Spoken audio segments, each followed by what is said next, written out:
Morning, guys. I hope you're well today. We got the verse of the day for you. Matthew 6:11. It's the short ones. Just says, "Give us this day our daily bread," and it's part of Jesus showing us how to pray the Lord's Prayer. That part of it is just reminding us to daily create this habit, to be in communication with Him, to read in His Word, to do things that connect you with Him, and He's going to provide for us.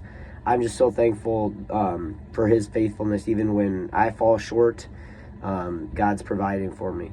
It's my prayer that we'd seek Him and be consistent to seek Him every day.